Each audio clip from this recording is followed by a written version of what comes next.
guys, welcome to Class Rock and Country Music Facts and Trivia. Appreciate you being here. I know I get some downers sometimes, but I don't know. I just found these interesting and maybe helpful to those in the same situation or almost in the same situation.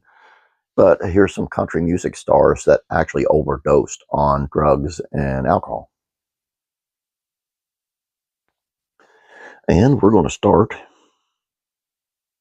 soon as I get to it here, with Hank Williams himself. Hank Williams was one of country music's biggest early pioneers and stars, but he was also one of the harshest cautionary tales. The singer scored a long list of classic hits, including Lovesick Blues, Mind Your Own Business, and a whole lot more before he died on January the 1st of 1953 at the age of 27 after years of abusing alcohol and drugs. His official cause of death was a heart attack, but many reports over the years attribute Williams' death to the lethal combination of alcohol and morphine that stopped his heart. What truly happened in the final hours of his life remains one of country music's greatest mysteries. Graham Parsons. He was another innovator who died too young. His work in the Byrds and the Flying Burrito Brothers helped shape the emerging country rock scene, and his solo work introduced the world to Emmylou Harris. Parsons' drug use had a negative impact on his career, and he died from an overdose of drugs and alcohol on September 19th of 73 at the age of 26. His friend and road manager Phil Kaufman famously stole his body and burned him at the Joshua Tree National Park as they agreed. Keith Whitley. Keith Whitley was one of the most promising stars in country music at the time of his death in 1989. The singer-songwriter had scored 19 hit singles in a few short years.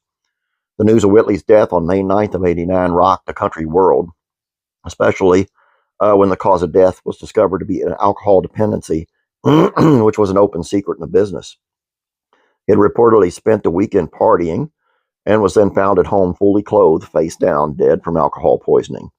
He was only 33 years old. Jesse Ed Davis, guitarist Jesse Ed Davis, was highly regarded as a session player, sideman, and solo artist before his death in '88. The Native American musician played with Conway Twitty early in a career that included high-profile gigs with Taj Mahal, Eric Clapton, John Lennon, George Harrison, Willie Nelson, and a whole bunch more. He struggled with drugs over much of his life, even leaving the music business at one point as his addictions worsened. He recovered and began working as a drug counselor at the American Indian Free Clinic in Long Beach, California in his later years, but he relapsed before his death, which was attributed to an overdose. He had a fresh track mark on his arm when they found him, when he was found dead in a laundry room of an apartment building, and burned matches and tinfoil were found nearby. He was 43. Mindy McCready. She was one of the most promising stars in country music for a brief time, but she's now best remembered for her tragic personal life. McCready's debut album, 96's 10,000 Angels, went double platinum and scored a #1 hit, but her subsequent albums underperformed, and McCready was dogged by troubles in her personal life that included drugs, abusive relationships, business troubles, and more.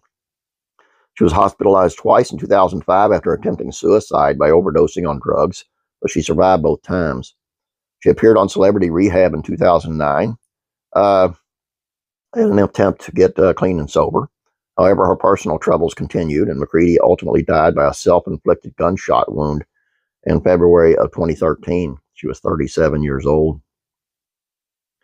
Luke Bell. Luke Bell earned critical acclaim with his debut country album in 2019, as well as support slots for Willie Nelson, Dwight Yoakam, Nitty Gritty Dirt Band. Bell struggled with bipolar disease, and when he disappeared in August of 2022, friends and family feared the worst. His body was found on August 29th with drug paraphernalia at the scene. His cause of death was accidental fentanyl overdose. He was 32. Justin Townes Earl. Like his famous father, Steve Earle, Justin Townes Earl struggled with drugs and alcohol for much of his adult life. Earl dropped out of school as a teenager to play music, including with his dad's touring band, the Dukes, and Nashville bands, the Swindlers and the Distributors, before focusing on his solo career. Earl went to rehab twice, but ultimately relapsed. He was found dead in his apartment on August 20th of 2020. His cause of death was ruled by an accidental overdose of alcohol, cocaine, and fentanyl. He was 38. Nolan Neil. Country singer Nolan Neil won his way onto Adam Levine's team on The Voice in 2016 before getting eliminated. He was candid about his struggles with drugs and alcohol, and he died in July of 2022 as a result of those struggles. Authorities found morphine, methamphetamine, fentanyl, acetyl fentanyl in his body after his death, ruling it an accidental overdose, and he was only 41. There's sad stories to tell, I know, but like I say, if it helps somebody that's headed in that direction or that's in the midst of it, then I say put it out there, because it's happening to everybody, guys, and it ain't no shame to get yourself straight. It's actually a brave thing to do. If you're having issues or know someone who has issues, have them, or please call this number that I'm showing up here on the screen and get them the help they need. If they don't want it, there ain't nothing you can do about it. I mean, they're not going to get sober till they want to get sober, but the number's there. And I hope it helps at least one person.